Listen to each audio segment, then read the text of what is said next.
We all have emotions and think about things. Let's talk about it. Let's talk about it. Hello and welcome to Emotional and Mental Justice. I'm Yuna. I'm here today joined by my friend, Chris. Hello. Hi, Chris. Thank you for being here. You're welcome. Thank you for joining me. Actually, I'm really excited to have you on my show, just because obviously you know how passionate I am about mental health and talking about it. And when you reached out to me and asked me if you could feature and talk about your mental health and your life, I was just really excited, really blown away. So thank you for, reaching out. It's not a problem. Good. And another reason I'm very excited is because, not many men tend to talk about mental health. And you're here doing it, which is a good thing. For me, this is raising awareness. That's what I thought. I'd just put my hand up and say, oh, hello, and try and say this is what mental health is like for a man. Good. Well, thank you for that. Well, we're in 2019. The year is new and it's fresh. And so we're here to talk about mental health and how it's affected you. Yeah. Yes. So do you want to start by telling me something, what you're talking about here today? Yeah, just going to talk about how the stress affected me and how that just physically and mentally affected me and how it just changed me as a person. Okay. And affected my thinking after sort of having a bad relationship and then having to get a divorce, which was all quite hard to take at the time. Okay, so all this has stemmed from the beginning of the separation? Yeah. And you went through a divorce? Yep. Okay. Do you want to tell me, the beginning of it, how you began to realise that you're affected, or maybe not even realise when you think it started to affect you? I think it started affecting me because I was going to work and I didn't want to go home, and I was just becoming a person that wasn't who Chris was, because I'm usually quite a happy person, and I was just going to work, feeling relieved at going to work and never wanting to come home. And I was going, well, this isn't right. And then that just feeling of almost anger towards the people at home was not right. And I was like going, well, okay, what do I need to do? Why this isn't right? How can I change this or make the relationship work? And so at the time of you going through that stress, you were still living with the person? Yeah. Okay.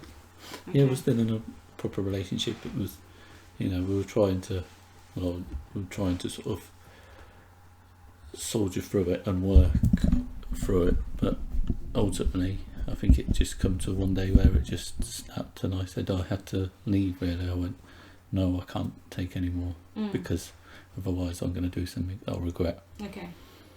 And so I just said, I'm sorry, I'm going to have to go. Yeah, it sounds like you're going through quite a tough time. It was because there was a lot going on in just external factors, I think, that were just affecting us that couldn't really be avoided, and ultimately our relationship suffered because of it. Yeah. So you mentioned how the stress affected you at work. Yeah. Affected you at home. Yep. How did you manage to cope? You were carrying the stress at work, carrying the stress at home. What were your coping mechanisms whilst you were at work, for example? I suppose work, I would just take the work on, really. I wouldn't say no, because I was like, yeah, I'll just do that, because it would just distract me from the home life. So work was a distraction? Yeah. So I was just like, yeah, I'll do that. And so I would be like quite happy just to stay late and not want to go home. Yeah. So that was the big thing. But then it was also having a knock-on effect, because then I'll be tired. Yeah, because then you're working long hours, not wanting to go home, yet you have to focus at work, and of course that's going to affect your ability to do a good job. Yeah. So I mean, I was coping at work. I was just sort of almost on autopilot, because fortunately at the time I was in a role which wasn't overly taxing, and because I was what I was doing, I had to have an operation myself. So I was sort of like almost restricted in what I could and couldn't do. So okay. You had a physical operation? Yeah.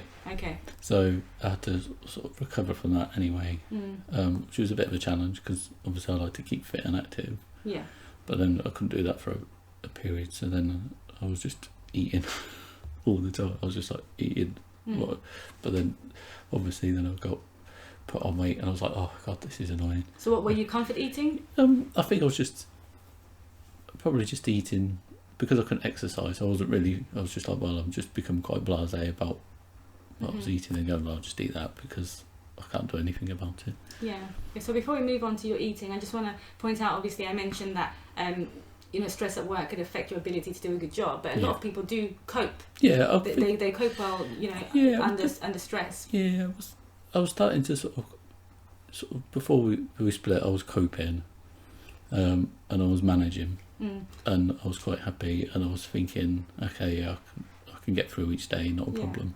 Yeah, and a lot of people do cope well under stress and don't realise that they're affected until they reach such a point where something hits them. Yeah, that was definitely what happened to me, is that when I did leave and make that decision to walk out, which was quite hard, and then the next day everything was just like, it was a huge relief, but then also it was my brain almost just went, oh, you can relax now, and then almost shut down a bit.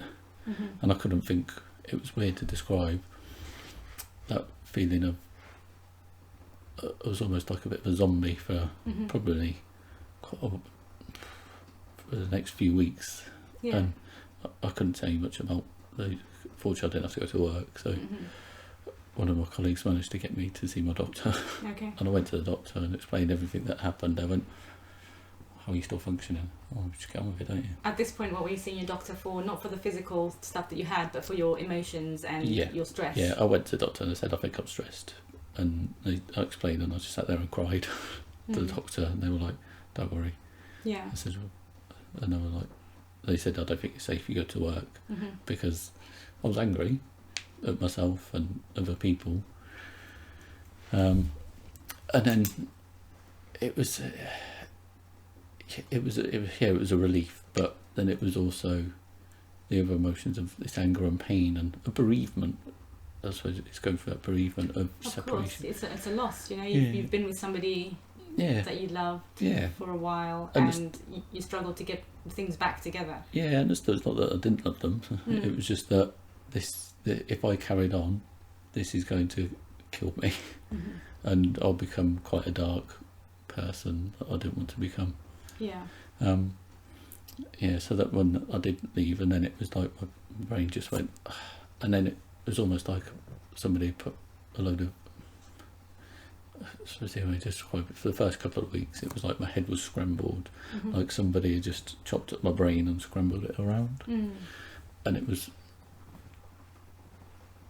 and I couldn't think. Yeah, that's quite graphic. So I hear you saying that, and it sounds quite traumatic that somebody has taken your brain and scrambled it. Yeah.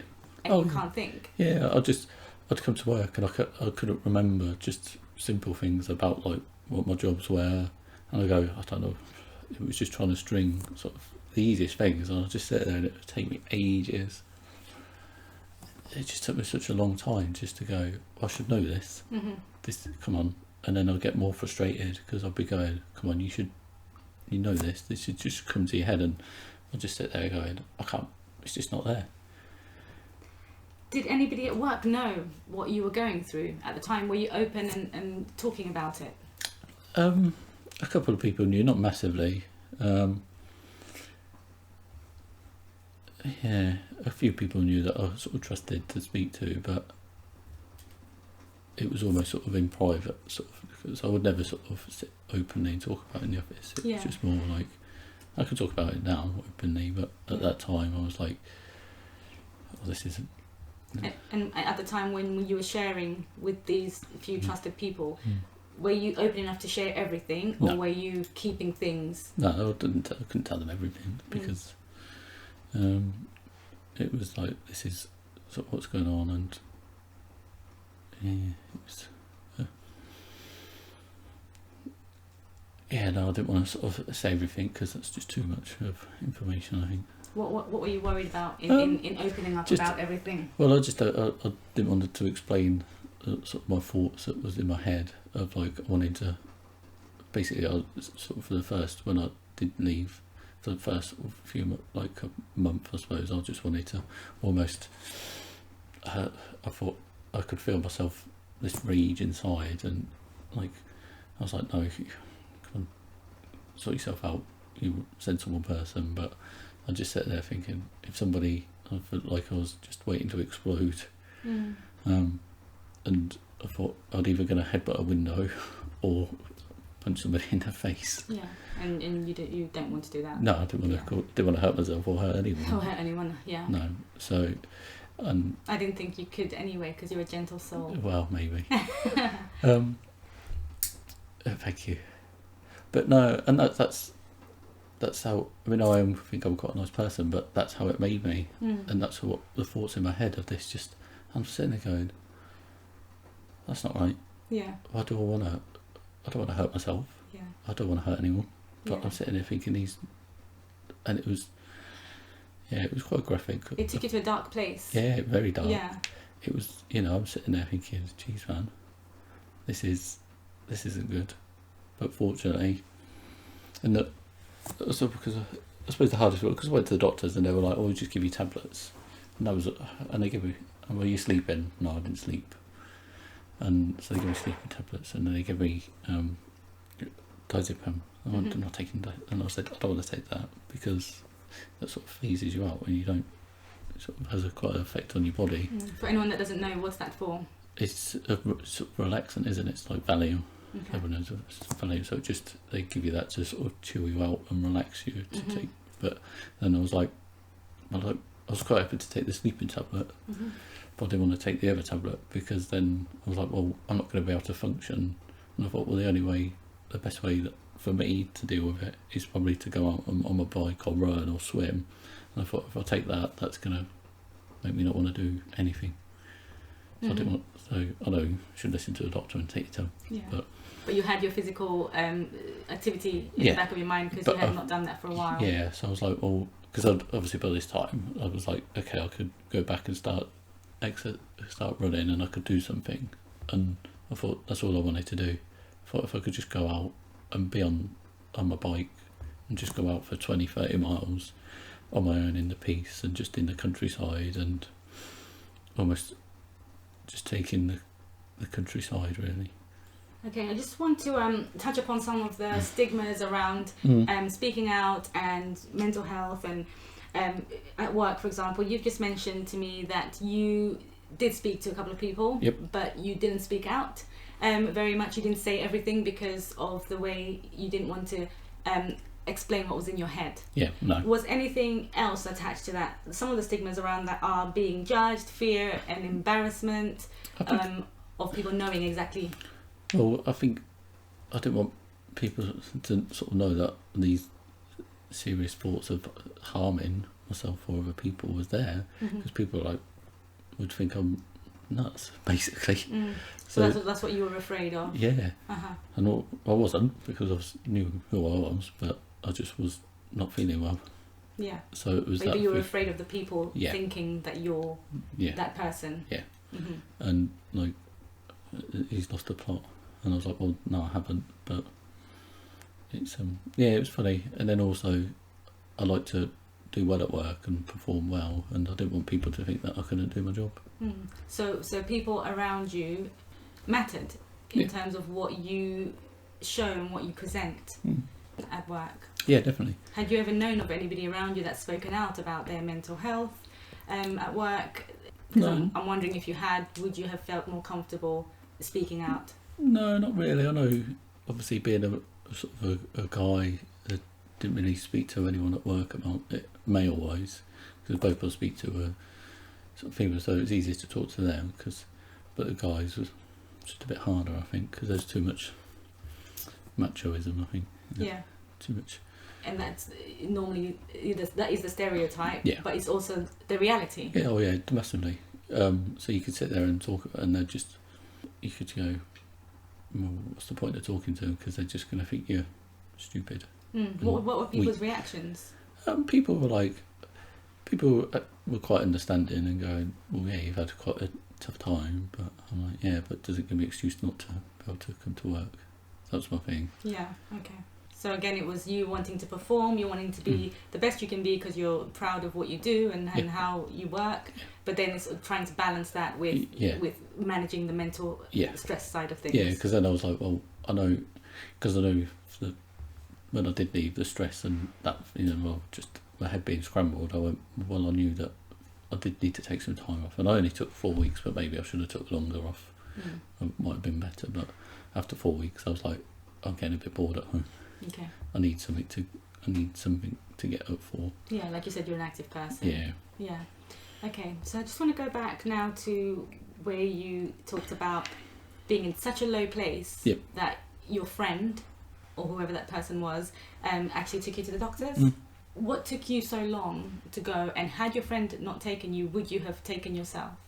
No. Okay, why not? I just wouldn't have done it. I'd have just tried to carry on. Can you think of maybe you hadn't thought of a reason? I think it was just because I suppose in my mind I should have just be better and just get on with it.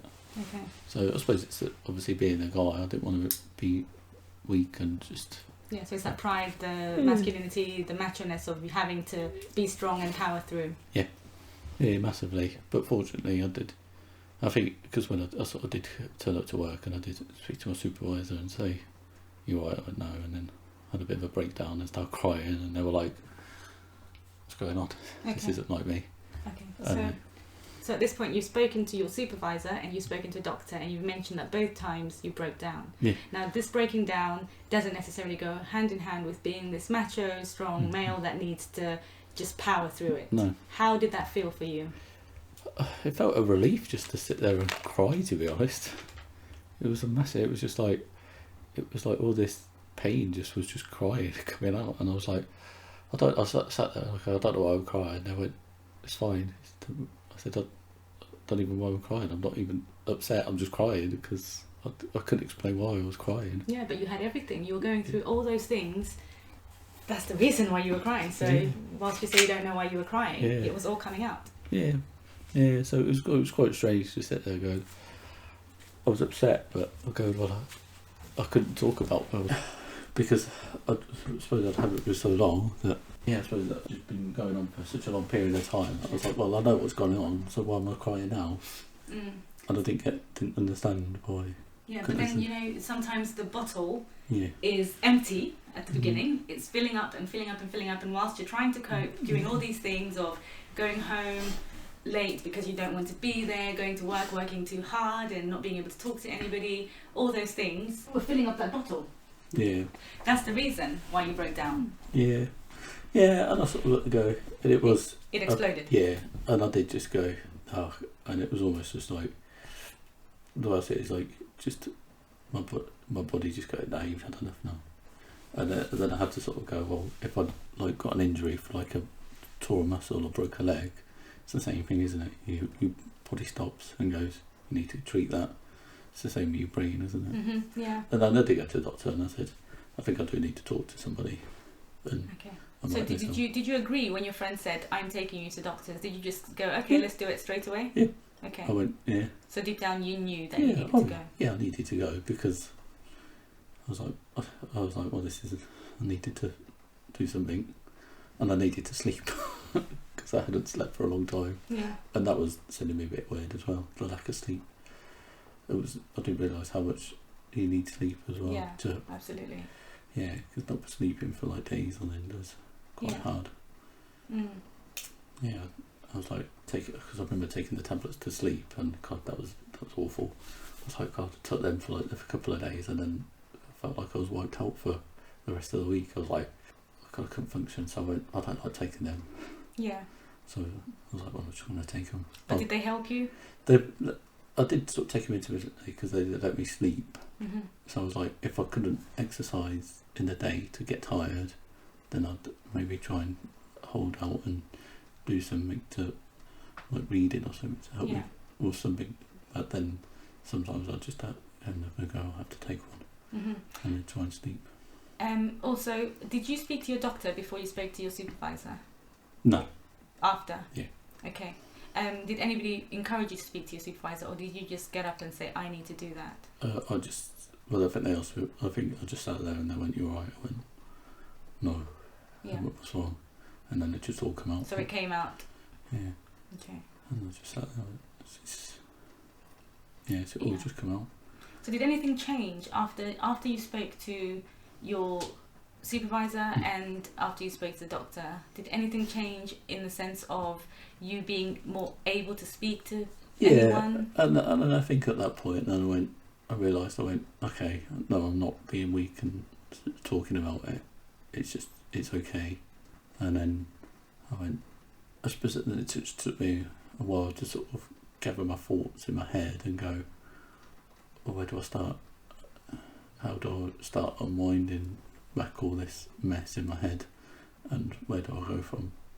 Mm-hmm. So, and then it was almost sort of for me then going, right, okay, let's start at the beginning in my head of all this mess in my head, and then talk to somebody, Mm-hmm. and then little bits each would come out each time and go, it's almost quite cathartic of going, well, this is just to have somebody listen to go, all right, okay. Mm-hmm. It wasn't that I wanted them to sort of agree or listen, or just to sit there and just for me to verbalise. Sometimes it's just about you getting it out. Yeah, it was just for that, verbalising it and going, okay, this is what's happened. No, I'm still normal, I'm not weird. Mm-hmm. And I think that was the process I went through. And that's the thing, these words you use, like normal, weird, Yeah. weak, are all negative Yeah, words attached to being, associated with mental health. Yeah. Whether it's poor mental health or, stress or anything around that, all these words are all negative words. Mhm. I never hear, this person is so strong because they are going through this but are still powering on. Yeah. Let's talk about in your workplace. What do you Yeah. think could change to encourage people to be aware of mental health or to be able to speak out, or is everything the way it should be?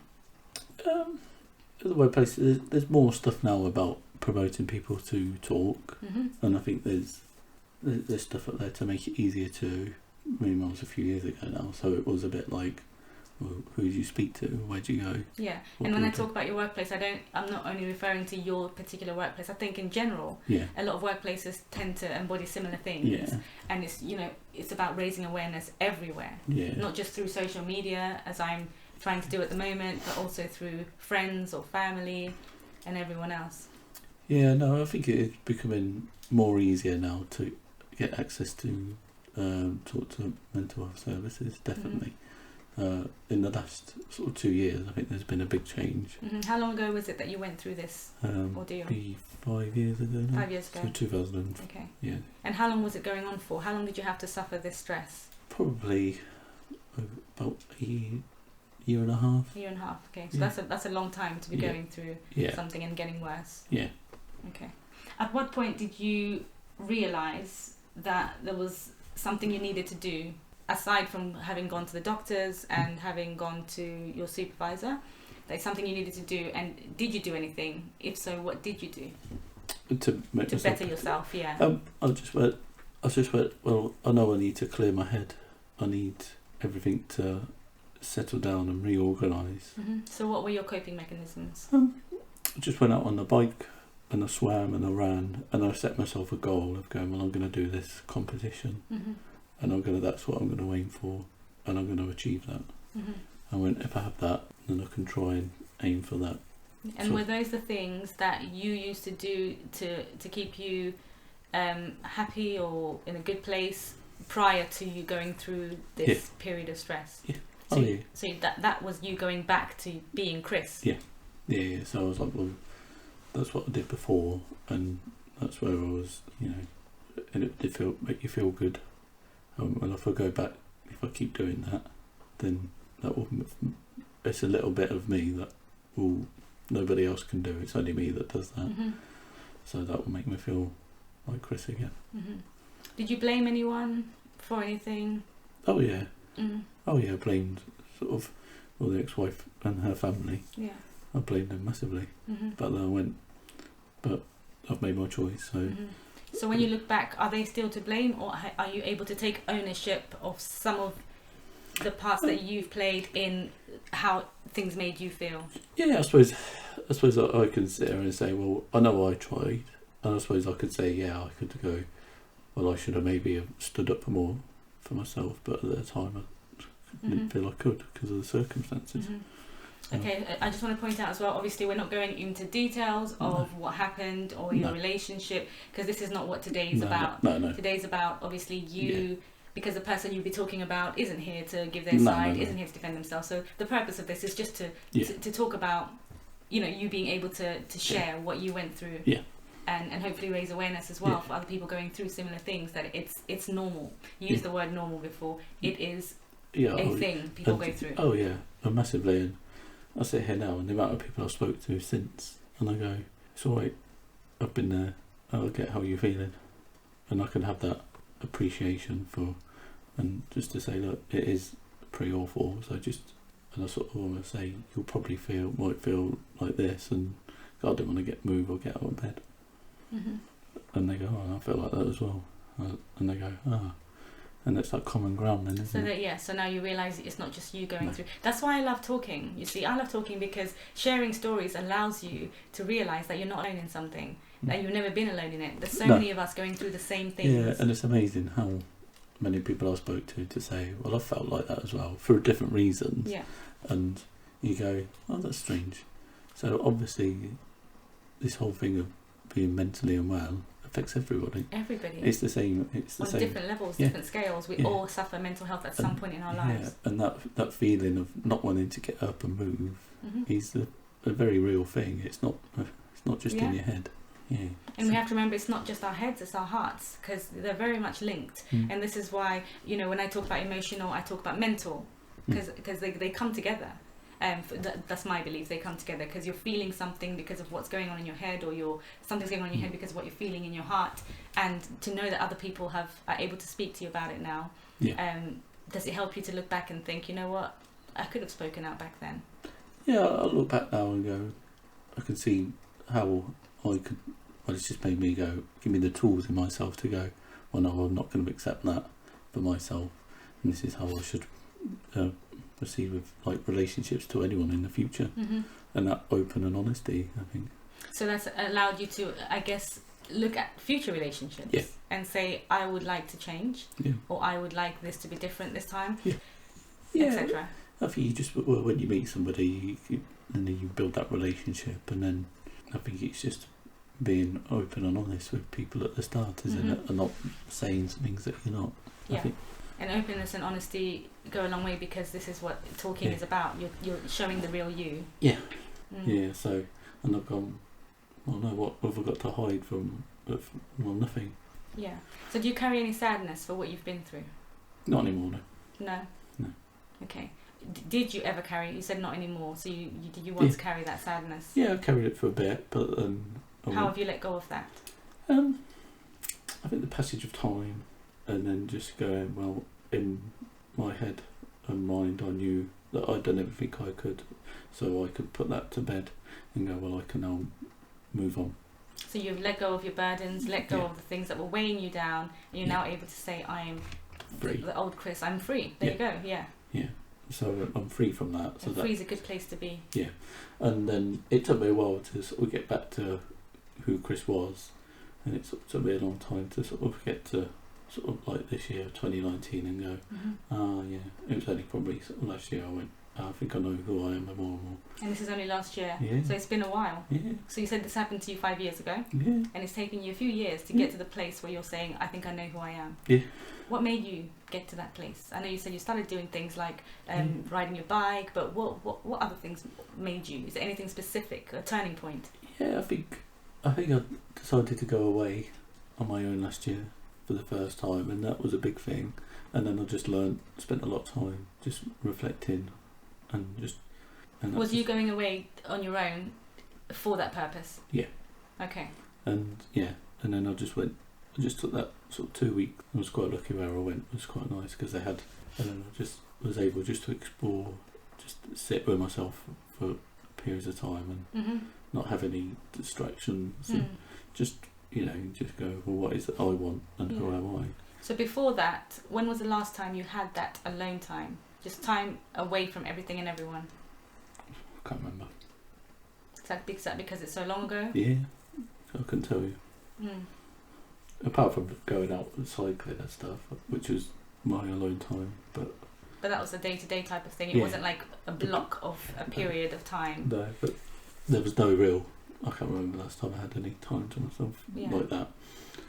So that was a huge thing. And that changed you. Yeah, and I think I spoke to sort of a counsellor and just discussed who I was and what it was I wanted. And Hmm. So you've been for counselling. yeah, What did counselling do for you? I just to sit there and have somebody go, no, you're actually quite nice. You're not an idiot. You're a nice person. You don't need to worry. Hmm. And just having that affirmation, really. So it's the affirmation. And then also helping me verbalise what it is that I wanted and who I am, Hmm. because I wasn't sure how to do it. Okay.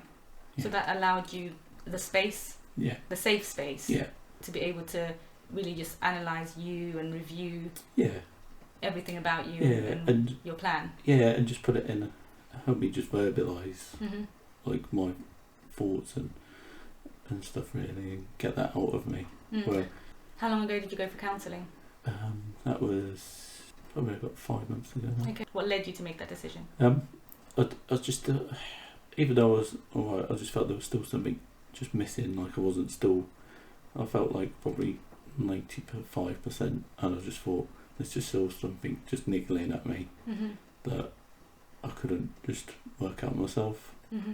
And I went, I think I need to go and speak to somebody. And this was around the time that you went away. Yeah. As well. Yeah. Okay, so I have known you only for 5 to 6 months. Mm-hmm. That's not long, but I feel like I know you. Yeah. Maybe not know you so well, but I feel like we've become friends in a very short space of time. And I've always known you.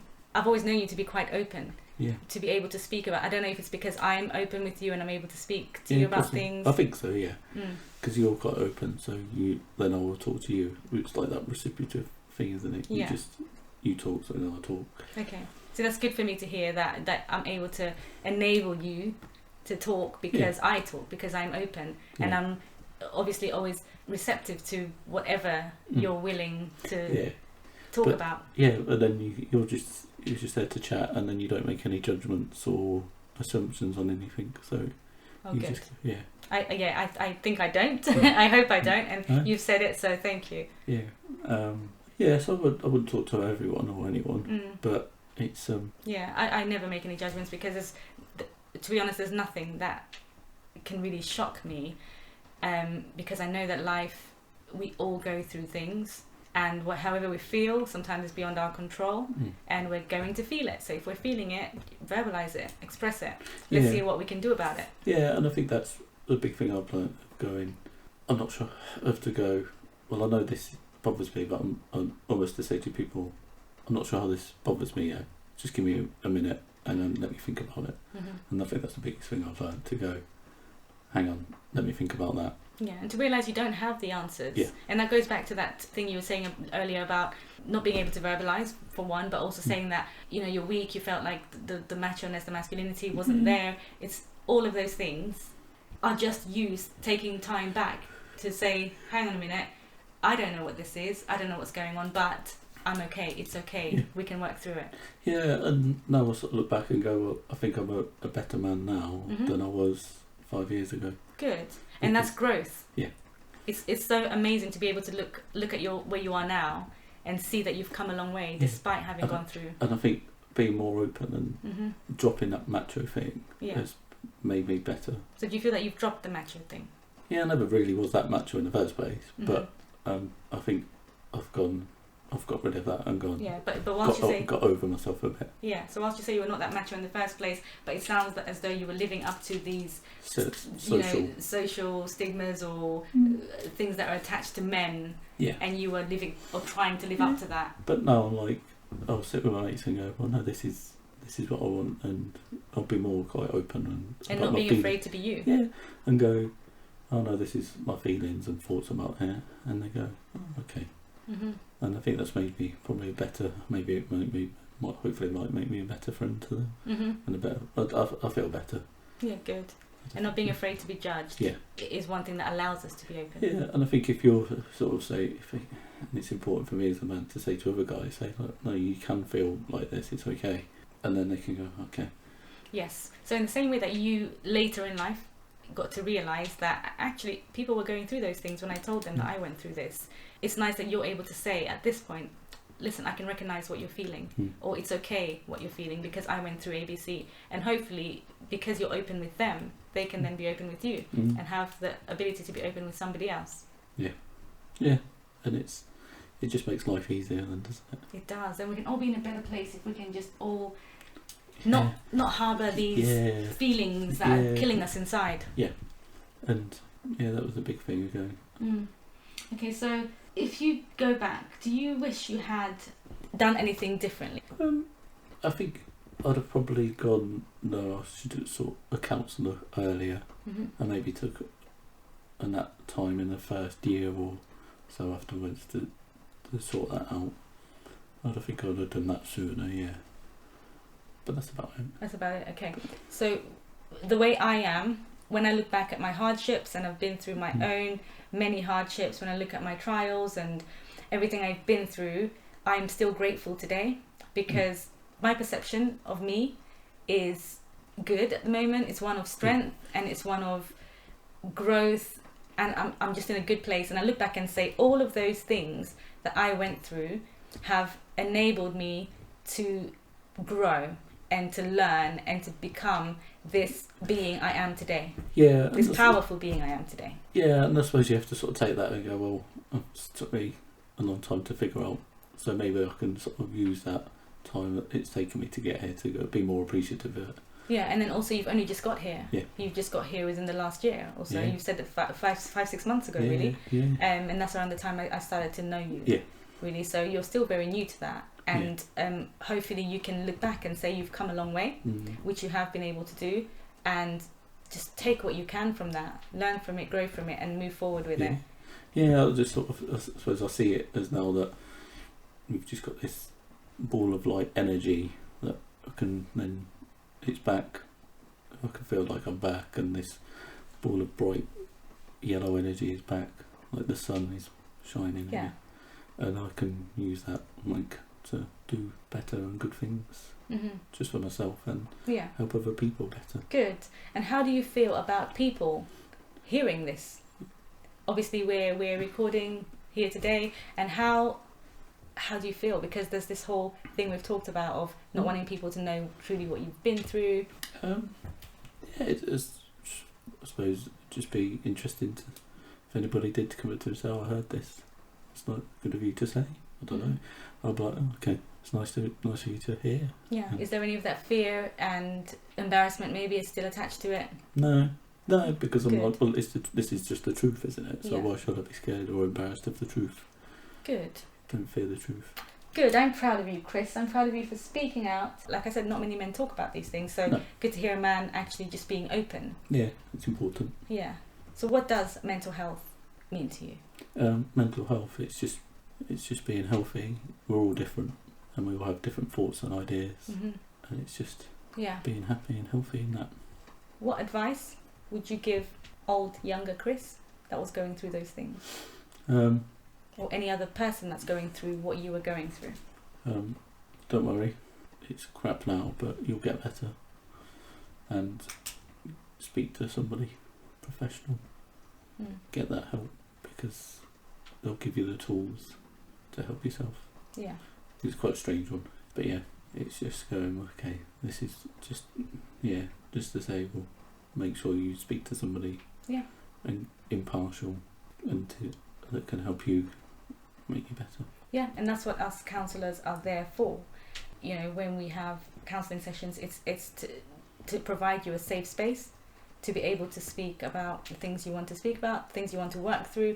We're impartial, and things that you may otherwise never have spoken to a family member about or a friend. No. So it is sometimes good to have a stranger to talk to. Yeah. Okay. Is there anything else that you would like to add, like to share? No.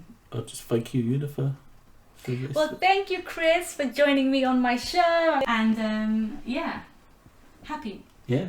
This is the end of the show. We all have emotions and think about things. Let's talk about it. Let's talk about